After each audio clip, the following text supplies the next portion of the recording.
Well, it builds very much on this idea that there are, whether we're trying to create change with ourselves or in our communities Mhm. or in our organizations, a lot of the times what we try doesn't work or it doesn't work long term. And I am deeply fascinated in truly transformational change. What happens? What has to happen in Yes. order for a person, and I'll come back to that in just a minute, and a Mhm. person to truly and permanently, if not like long term, close enough, Mhm. change their how they see the world and therefore Right. how they act and how they behave in it. Welcome to the Audacious Living Podcast, hosted by my man, Audley Stephenson, the Odd Man.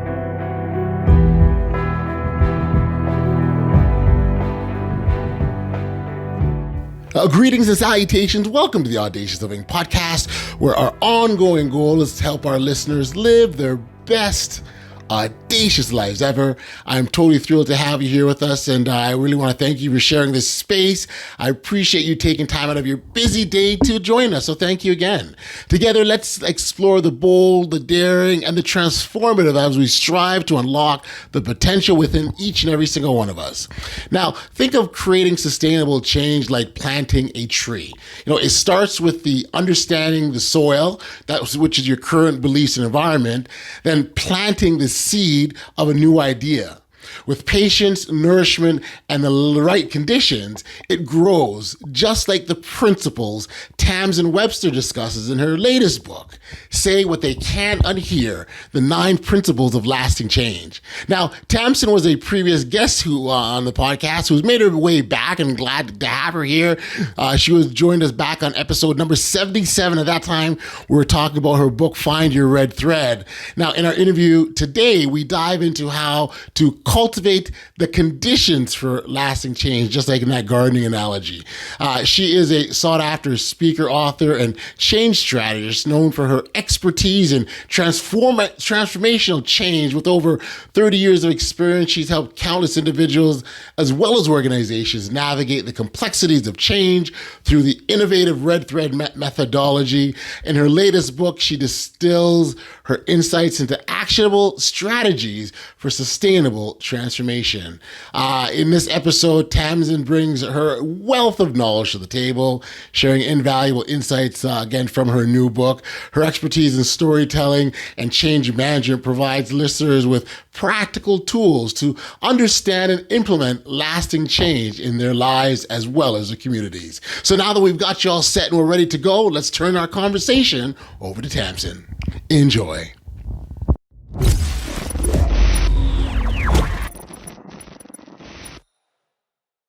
Hey, Tamsen, thank you for joining me back on the So, Audacious Living Podcast. It's so well, cool. I'm delighted to be back. Oddly, this is a great place to be. Thank you. I kind of think so too. So I appreciate it. And I mean, what I've always said, the thing that makes such a great place is the guests that come and spend time with me here and to share their insights with the world, the knowledge that they have to share, their experiences. So thank you for your insights that you're about to provide. And My maybe we pleasure. can start off. The last time we had you here, which was like we were just talking before we went online here, like it was like 3 years ago. I was like episode 30 something. I'll have to go back and dig it up in the archives. And we're well over 300. We just keep going. So it's actually nice to have you back here because I felt like you were in that first year and helped us launch, so to speak, and we keep going. Absolutely. Maybe I'm a good luck charm. I'll take it. Absolutely. So we were finding the red thread the last time, and We the were. first time we were here, Yep. and it looks like we're sort of continuing on that path with your new book. Say What They Can't Unhear: the 9 Principles of Lasting Change. It's a big title with a lot of great stuff in there. What can you tell us about it? Well, it builds very much on this idea that there are, whether we're trying to create change with ourselves or in our communities Mhm. or in our organizations, a lot of the times what we try doesn't work or it doesn't work long term. And I am deeply fascinated in truly transformational change. What happens? What has to happen in Yes. order for a person, and I'll come back to that in just a minute, and a person to truly and permanently, if not like long term, close enough, Mhm. change how they see the world, and therefore Right. how they act and how they behave in it. Because it can make such a difference. Yeah. And even though I work a lot with leaders and organizations, one of the things I've learned over and over again in my life is that nothing will happen at an organizational level or a Mhm. community level or a society level if it doesn't work for people first, Yeah. individuals first. So Yeah. this book was my kind of synthesizing 30 years now of this fascination with transformational change into 9 simple Okay. but not necessarily, over straightforward statements. Let's call them Right. Yep. straightforward statements, Yep. Yep. that in my mind Easy to capture. understand, easy That's right, digestible, easy to right? understand, digestible statements, that will help really anybody understand what it is they need to know about people in order to get people to change, or in order to help people to change. So that's really the story of this book. We are going to get in those 9 principles. I want to just go back to a point that you made with respects to where people see themselves in the world. We talk about change, and I want to just touch on it because that is such a significant point for many. The way they show up in the world is all based on what's happening around them. The way they see themselves is a big part of that as well too. So I just want, because it is very, very significant, whether we're doing it consciously or not. It is absolutely, without question, it is happening. Oh, 100%. Yes. As we may have talked about when we talked about Find Your Red Thread, where which was built on many of these principles. Mhm. One of the things that I talked about there was that every decision has a story, and that a lot of times those stories are unconscious. We're not even aware of them. But you're absolutely right. Those stories, they guide our actions, they guide our behaviors. And so the more that we can become aware of them, Mhm. the more that we can understand somebody's actions, or even our own actions that have happened to date. Yes. And we can also understand a potential path for changing those actions going forward. And as a storyteller, you know how important these stories are, right? Oh, That absolutely. they are. This Yeah. how, again, how we see ourselves in the world, how we make sense of the world a lot of times too, right? All the Like time. Yeah, this, that yeah, they are how we make sense of the yeah, world. yeah, And so, it is so significant. I mean, I'm obviously very, very passionate about this, of but course. the whole idea behind my work really Mhm. is, I'm really fascinated like how can we accelerate the understanding and adoption of new ideas? Right. Mhm. That and Okay. and that is a statement that's true kind of in every domain that I work in, or whatever, that Yes. fundamentally at some level, someone's also trying to do that. Yes. Yes. And when we're thinking about how to accelerate that understanding and adoption of new ideas, in the business world, we would call that buy-in, right? Like, how do you get someone to buy Yep. into an idea? Yep. Yep. And really, as it's developed over time, my whole philosophy has very much gotten down to the point that I believe that the best way to build buy-in in an idea is that we build that story, Yeah. right? But here's the thing, we build it based on elements that our audience is already bought into. Correct. And that's where this, I think, in a lot of ways, it makes sense, right? But so much of the advice that's out there is based on changing what people want, or Mm. changing what they Yeah. believe Yep. as a path to Yep. changing their behavior. And I Yep. believe that that actually works against Yep. long-term change. So Ab- it's this whole idea of Yeah. build a story based on what people are already bought into, and you're much, much more likely to get that change to stick. It's that whole concept of meeting people where they're at, right? Like, I Absolutely. so it's like, and where we see people get themselves into trouble. It's like, I have a message I want to share. I got to tell the world it's important to me. Yeah, yeah, yeah. But what about, like, you got an audience? Like, what about your segment that you're trying to get on your board, get the buy-in? Like, what about them? And so, um, focus. It's as simple as it sounds. Shift the focus to the other side as opposed to you, right? And so easier said than done, it would seem. Absolutely. I mean, the thing is, the difference between speaking and communication is that Yeah, communication has a receiver, and what is spoken as or written is received, right? gotcha. So if we're not thinking about that other Yep. side of the equation, Mhm. then we're reducing by half our chances that it's going to be successful. That's it. Because if you're only looking at your side of that sender receiver communication, you may think it's great, but if we're not thinking about how they are going to respond to it, then I just think we're leaving a lot on the table. Got you. And I think that that's particularly when it comes to new ideas or important ideas or ideas that are tied to justice and Yes. fixing problems or realizing opportunity. Or just change. Or just in general. change, Yeah. whatever it is. I just think Yeah. that that's an opportunity too important to miss. Yep. Because we need these ideas. I think we need more alignment around them. I think we need to figure out more bases for common ground. And I think the more that we can think about not just what we're trying to say, but how is it going to be heard, the more likely we are to do that. Got you. So let's dive into these 9 irresistible principles, shall we? Yes. Okay. Let's do it. The first one is change isn't just an action, it's a reaction. Yeah. So, the first three principles are really about oftentimes what gets mostly in the way of our successful change efforts. So Right. the book is written for people who are responsible for stewarding a change. Now, yes, that can be within yourself, but it really is folks that are responsible for making a change happen someplace else. And particularly in that context, it's easy to forget, I think, that a lot of what people are reacting to when they first hear about a change is actually you and what you're saying and how you're saying it and all of that. So even just to your example, Audley, if I've only thought about why I think this is a good idea, whatever change this might be, and I'm not aware of the fact, or I don't even stop and think that from your perspective, this may seem threatening or foolish or nonsensical or whatever, then, or if my audience, my stakeholders don't trust me, then that change effort is dead before it ever starts. So that first principle, that a change isn't just an action, it's a reaction. I led with that one, even against the original recommendation of my editors, because it was so important to start from this perspective of we must pay attention to what our own approach is to introducing change if we are truly invested in its outcome. Well, if you don't have the buy-in, then everything, the other 8 principles mean nothing.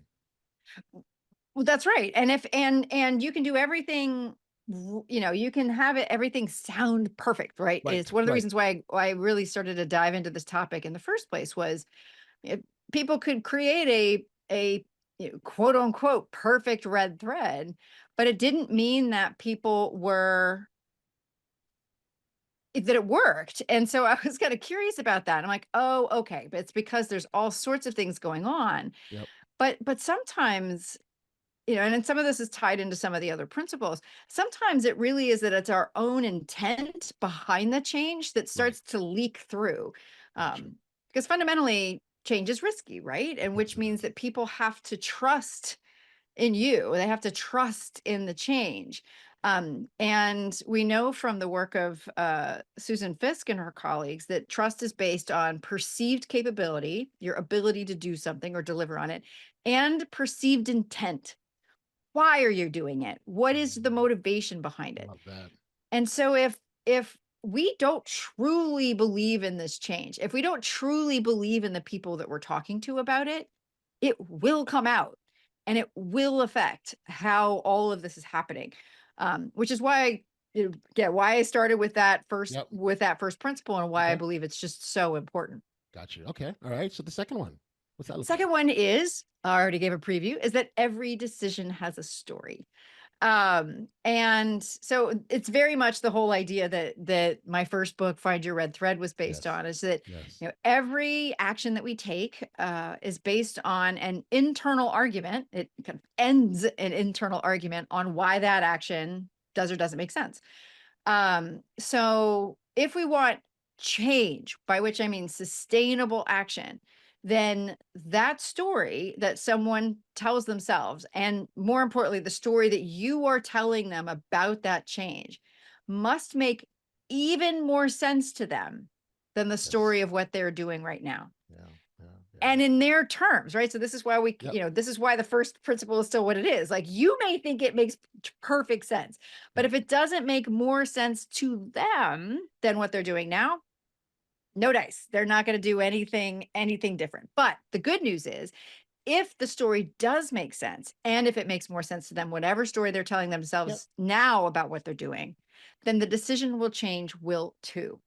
And therefore the actions will change. So really understanding that every decision has that story, Yep. that internal argument, is critical, because it helps you understand that you have to articulate that argument for change in order for it to be successful. The two words that jump out: make sense. Those ones that like those scream at me. Yes, it Yes. has to make sense. Yes. The third one. Now we're on a roll here. Jeez. We are. Well, the third one speaks to the fact that we think it needs to make sense, which would imply a rational decision. But these decisions to act are logical, but they're not rational. And the third principle explains why. So the third principle is that it's our principles, it's our values and behaviors encoded into what we think we should do, or the way the world should operate, that set the pattern. So principles set patterns. Principles set the patterns of our agreement with which stories we say yes to. Principles set the pattern of our actions. Our principles set all the patterns. But they are, as I said just now, they are based on beliefs. Right. So the principles are what create that argument in our head. We say to ourselves, well, because I believe this thing to be true, and I believe this thing to be true, that's why I believe this is the right action to take. So again, there's a logic there, but because the logic is based oftentimes on belief, it may not be fully rational. And particularly when you add to the fact that those stories that we tell ourselves are often preconscious, like they're unconscious, subconscious. We have no idea that's happening. And so our brains are, in order to save space and energy and whatever, our brains are just kind of have some automatic go-tos about the stories that it tell, and like, what are the right things. So this principle set patterns is critically important, because if we don't understand why someone is doing what they're doing right now, that means we don't understand a principle that they have and how it applies in this particular situation.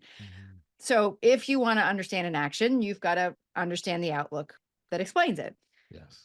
But that also means, again, the other thing can be true, because principles set patterns. People have to hear those principles in your argument for change, so that they can know whether or not that it actually aligns with them.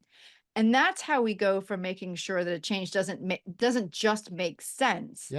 That's how we make sure that it makes sense emotionally as well as intellectually, that it doesn't just make sense. It feels right. It feels like the right thing to do.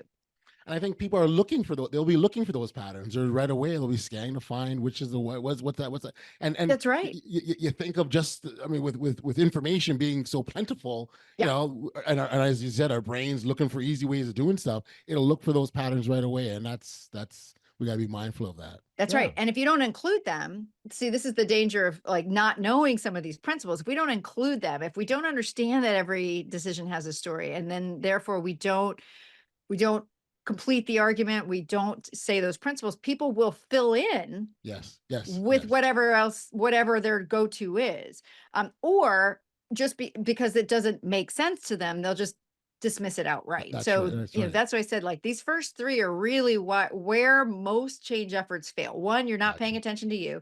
Two, you haven't given them all the information their brain literally needs for this to make sense, intuitive sense. And then third, we haven't either articulated or accounted for the principles that are in play already in the situation. So then we've gotten past the big three, right? Those are the big ones, as you said. Yes. What does 4 tell us? So 4, 5, and 6 really focus on how this approach to change, I think, goes against a lot of the information that's out there. This is where kind of like, all right, with those things in mind, with those first 3 principles in mind, here are things now that we need to bear in mind, and how they translate into actually making those change efforts happen. So the 4th principle is that identity is the greatest influencer. Okay. Now, what I mean by that is a lot of times if we're thinking about principle set patterns and we're like, how could I possibly account for all the principles, all the stories that people are telling themselves? And the quick answer is you can't. But because we're operating on this idea of we want to build a story that's based on what people already want and believe, there is a piece of good news when it comes to desired identity. And that is pretty much all humans share the desire to be seen as smart, capable, and good. So they don't necessarily always believe it about themselves, but they certainly want to be seen as smart, capable, and good. And so this fourth principle of identity as the greatest influencer is urging us to remember that that smart, capable, good aspiration drives not only just about everybody, but just about everything that they do. So what that means is we want to make sure that when we are presenting a case for change, that a couple things are true. One is that we are actually starting from the point of view that the person we're talking to already is smart, capable, and good. Not that they will be smart, capable, and good if they do Yes. this thing. Right. Because their own self-identity won't tolerate the fact that they aren't already doing the right thing. Now, Right. a lot of us have had a lot of experience with this in the past few years where you're like, how could that person be so stupid to believe? And you're like, no. No. They The come with the something to extra the table. Exactly. The Right. exercise is to Yeah. say to yourself, well, whether I believe it or not, helps if you do. See principle number one. Why would a smart, capable person do this thing or believe this thing? And really start to understand from that perspective, what is it that currently makes sense to them and why it's valuable to them? Because when it comes to change, if you can understand why whatever that person is doing right now makes sense, you can understand what it is they would be most afraid of losing by changing what they do. So by thinking that to yourself, why would a smart, capable person do this? Mhm. Either what they're doing now, or now that I think I know a little bit about why they're doing what they're doing right now, why would they do this thing that I want them to do, this new thing that I want them to do? And that can really help you start to find new paths, not only Right. to how you would make your case, but honestly towards more of these principles that you may actually share with somebody else. Mhm. And sometimes that means going deeper than, identity politics and deeper than kind of expertise. And it means kind of going to finding those principles that we agree are true. For instance, just about every culture has some version of the golden rule. To treat others as you would have them treat you. And so there are some of those things that I think ultimately we can start with, but fundamentally, because people remember change isn't just an action, it's a reaction. If they Yes. feel anything about either the change or your approach to change that makes them feel not smart, not capable, not good, they are not going to agree. So the whole takeaway from this one is to start from that assumption that they Yep. already are, That's and right. then That's to right. defend that desire as strongly as they will. And the whether the message or what we're looking to impart, like, and at times I'm trying to take a really simple approach on this, but should it be like how we're trying to make their lives better in some way, like the change, like we're looking to institute, or how we're supposed to, Yeah, I mean, like, it's all sorts of things, right? I right? mean, Okay, yes, okay, it's yeah. how to make their lives better, but not because they haven't been capable of doing it to No, date, right? right. No, It's yep. I mean, And that's respecting that they bring something to the table already. exactly, exactly. And Right. I talk about in the book, I talk about putting your case for change, your messaging, your website through a smart, capable, good test.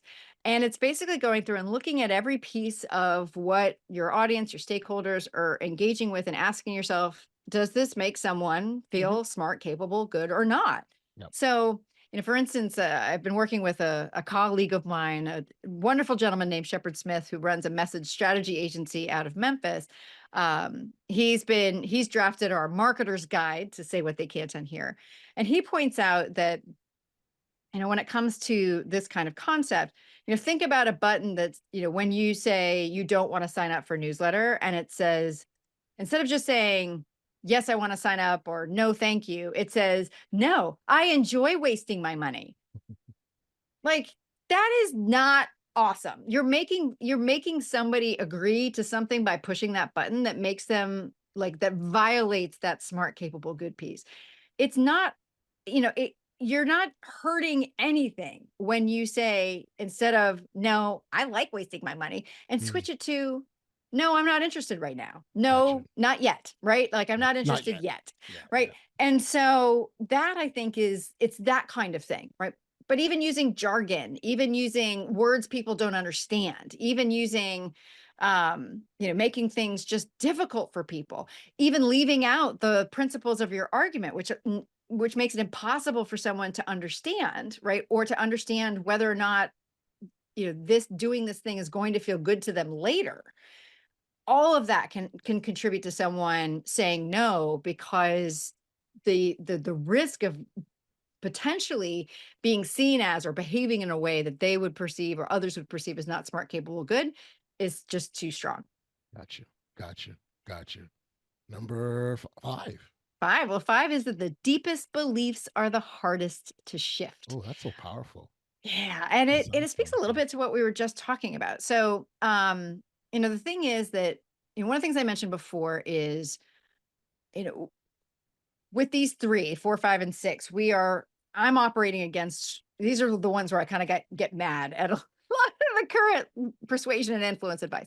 Because, when it comes to the previous one, again, it's always like, well, make the pain of change, less than the pain of what they're experiencing now, or you got to challenge there's limiting beliefs. And it's true that there are beliefs that would limit people's ability to perceive their goals, to pursue a change, in a sustainable way. Absolutely. But the thing is that the longer someone has held a belief, the stronger that belief will be. So if we try to go in and say, well, forget this thing that you've believed for your whole life, and oh, by the way, upon which you are also tying your smart, capable, good identity to, and just say, no, no, no, forget that. Believe this other thing instead. Not only is that unlikely, but even let's say you're successful at it, it's a really new and therefore probably very weak belief. And Mhm. so the very next time that, temptation comes in, or old habits come in, or whatever, something starts to feel difficult or uncomfortable for someone, they're going to revert back to what they were doing before. That's right. So my perception and what I've seen over and over again actually work is, instead of challenging people's beliefs, you want to exchange those beliefs for something else Mhm. that's stronger than what's getting in the way. So Gotcha. something else that they already believe. And this is where I was talking about really starting to find that common ground. Because if you start to say, well, wouldn't you agree that the more perspectives that you have on something, the better you can see it? Mhm. And someone goes, yes. Yeah. Well, then all of a sudden you may have created the groundwork for involving other people's voices, for somebody who otherwise, if you came at it from an inclusion and belonging conversation, they might not have listened to it because they would have rejected the label on it. Right. Do you Right. see? And Mhm. so this is where, this whole idea of the deepest beliefs are the hardest to shift. It's counterintuitive in the fact that I'm saying, look for the ones that they have, that Yeah. you share, Yep. that actually support this change that you're trying Mhm. to make. I've done some work in the child development space, Mm, and particularly children with autism. We talk about replacement behaviors, right? So if you want to take this behavior, right, and so if you want to extinguish a behavior, you've got to replace with something else, right? You've got to what are you putting in its place? I'm sort of hearing a little bit of that. You. yes, yes, absolutely. I mean, Yeah. it's a lesson I learned. I don't know if we talked about this last time, but I spent 13 years moonlighting as a weight loss coach, after I lost 50 pounds more than 25 years ago. Hmm. Hmm. And it was one of the things that I saw there, is Yeah. that, particularly if you're talking about habits, like, nature abhors a vacuum. You can't just tell someone to not do something, to stop doing something. There has to be a replacement for it. There has to be That's it. something else to put in there. Yeah. And so again, the idea of like, let's remove the thing that's getting in the way, fine, but we have to replace it with something that not only is ultimately kind of aligned with the change, but again, in order for it not to get overtaken by all those years of history and experience with that other belief, it needs to be some other belief they already have, right? Right, That's yes, something yes. else that they believe that's even stronger. Yep. Yep. So, maybe it's, your belief in or your desire or identity for being, a parent that's, around for your children. If you put it up against an identity of, let's say, being a smoker, it's possible, right? That other identity, that other belief, what's good for the children is actually stronger than the other one. And so if you put that into play, it's possible that you can start to shift that balance towards that new and longer lasting change. Got you. Got you. Is it six or seven. We are at 6. Oh, Pain good. is the enemy of long-term change. Oh, yes. So this is another one that I that made its first appearance in Find Your Red Thread, because this idea, again, it's one of those that goes very much counter to a lot of particularly sales and marketing advice, where quite literally there are sales methodologies that say, make the pain of the status quo exceed the pain of change. And what research, experience, et cetera, will show to be true is that absolutely pain is as I like to say, is the ally of quick action. If you want somebody to move quickly, make whatever they're doing right now super painful for them. The problem with that, though, is for all the reasons we've already talked about, people will not continue to do something that is physically, emotionally, or mentally painful for them. It's a violation of their identity. It goes against their principles. They don't have a good story to support it. And so while pain may get somebody to move in the short term, in the long term, we need to do whatever you can to reduce the pain of change from the beginning, which is part of why I say use the beliefs that people already have, which is why I say start from this perspective that people are already smart, capable, and good, which is why I say make sure that we're paying attention to these deep principles that are already in play for people, because any of those things missing creates pain, as does asking people to make too big of a shift too quickly, without accounting for all those other things they have to put into place. So fundamentally, that's what we're trying to do, because we're wired to avoid pain in the moment and over time. The key to this one is follow all the other principles to date and ask for the largest action that's easiest for your stakeholders to sustain. Right. So, right. Back in my Weight Watchers days. Yeah, exactly. I would always say, what's the biggest change you can make without pain? Yes. That's what we're looking for.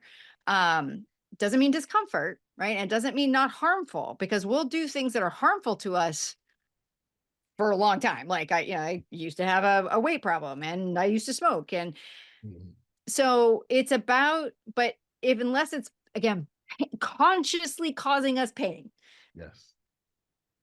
we'll tolerate that for quite a long time. So it really is about reducing the pain of any change that you're asking people to make.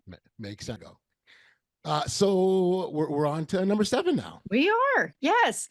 All right. So with 7, 8, and 9, this is where I start to shift to some of the very specific things you can do to ensure more success, or to raise the probability of success of these whole efforts.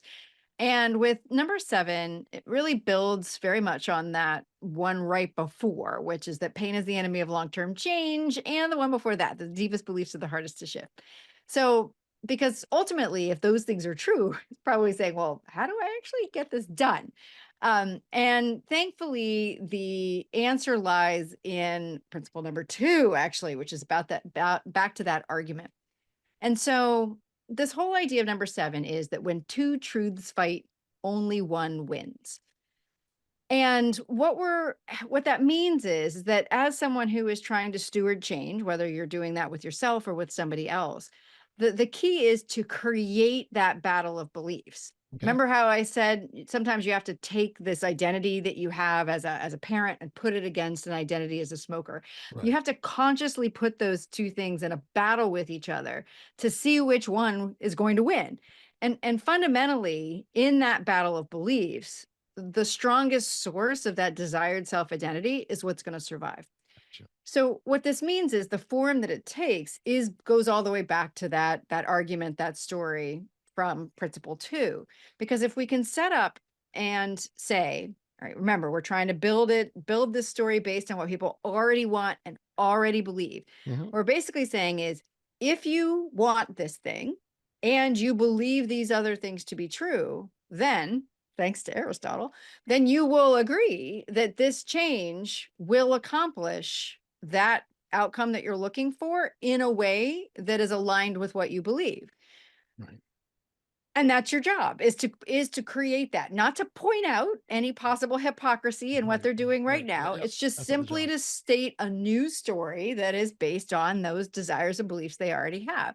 And if that's correct, if it's true, if they agree that it's true, then that will create the one kind of pain that's helpful. This is that one kind of pain that is your ally of quick action. It's what psychologists call a cognitive dissonance. Okay. And what's happened is because all of a sudden something that you want and the things that you believe are working against whatever it is that you're doing now. Right. So that means you're like, uh-oh, something's got to change.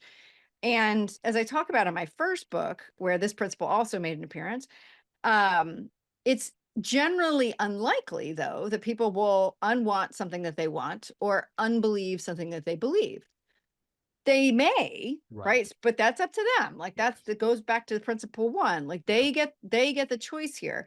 But when you create an argument based on what people already believe, right? It's often possible that you're going to create a little battle of things that they believe to be true.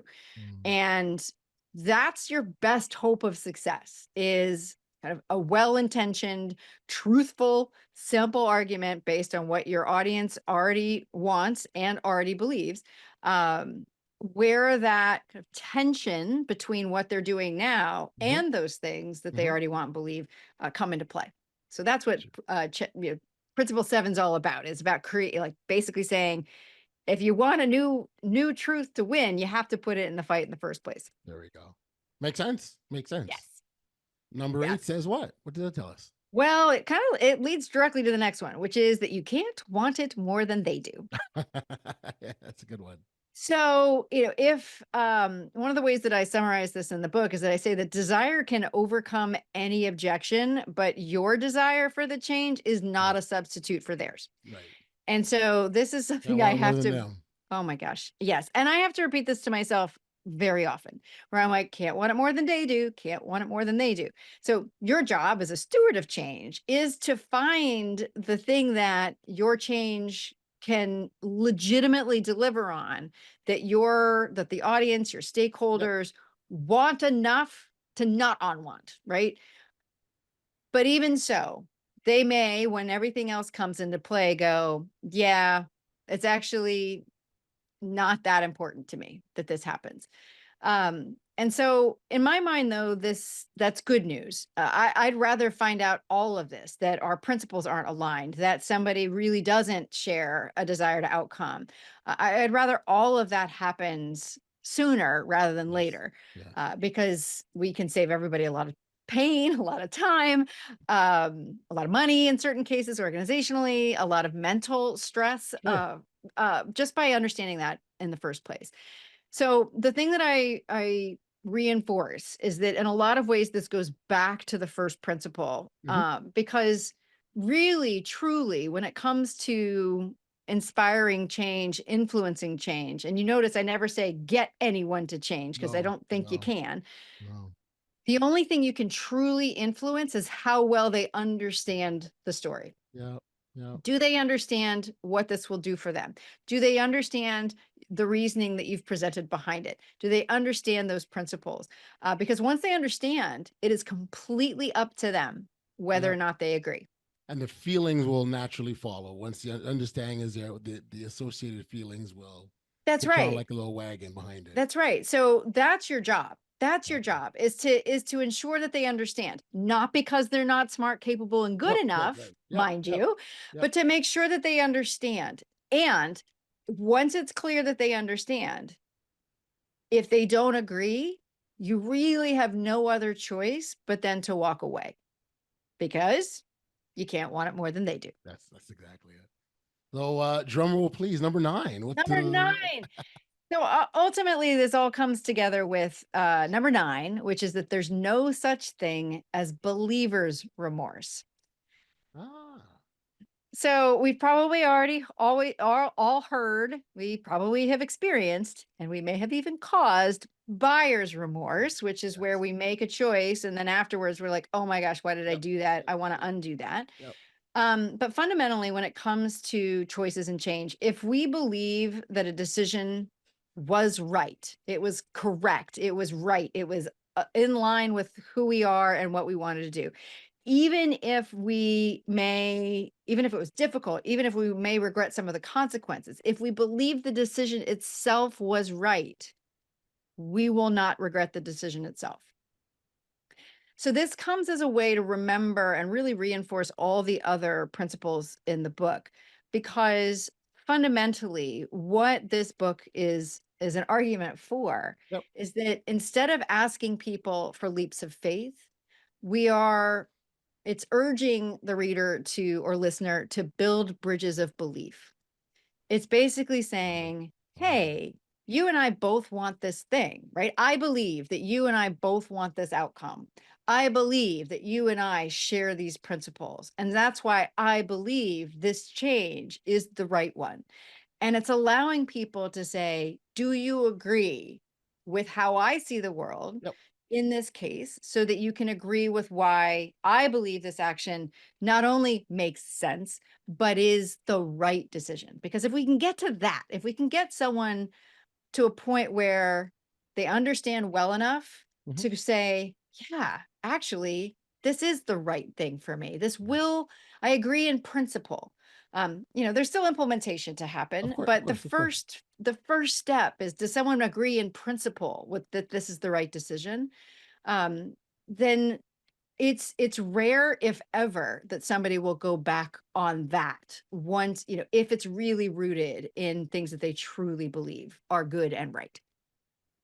And for me, that's why the title of your book is just so perfect, Thank you. because you just can't unhear that, especially when we talk about the belief piece, for example.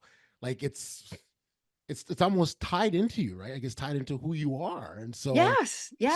there's no way you can unhear that. So that's a fabulous title. I think it was well done. Thank you for that run through. I know it was My a gosh, of lot, but course. I mean, I think it was important that our audience had an understanding of the approach that you're taking on these messages that we want people that they can unhear. So Yes. thank you for that. I know it's coming out in October, right? October 8th is the official date. Yep. Absolutely. So we certainly will encourage our listeners to pick up a copy. Obviously, Absolutely. it's Thank it's you. going to be on all the major book platforms. It is. Yep. They Right. can go to littlechangebook.com. Sometimes Okay. that's easier for them to remember than the whole Yep. title. It's available on Amazon now as for a pre-order, but Yep. go to littlechangebook.com and there they can sign up to be the launch team, and or if they buy multiple Oh. copies, there are opportunities for great little treats and things like that marketer's guide, but we're also doing a coach's guide, an Oh. entrepreneur's Wow. guide, an Yeah. Yeah. artist's guide, and a nonprofit's guide, and a thought leader's guide, speakers and authors. So Boy, that's if you're awesome. any of those, then there's going to be extra treats for you there at Oh, that's amazing. littlechangebook.com. That's congratulations, Tamsen. I tell you, it's wonderful. Thanks, It's Audley. it's very very exciting to hear. Again, the depth of work that you've done is clear. It's obvious, and anyone listening to this would say, "Wow, there's a lot of research and time into putting this together." Very nine powerful principles. Heck, I didn't think we'd do better than last time, but I think we did. So I want to thank you for that. All right. Lot of fun. If listeners want to connect with you directly, they can also do that through littlechangebook.com. Book.com. Yep, they Awesome. can. Awesome. Yes. Tamsin, Thank you so much, Audley. thank you. This is great. This is fabulous. Thank you.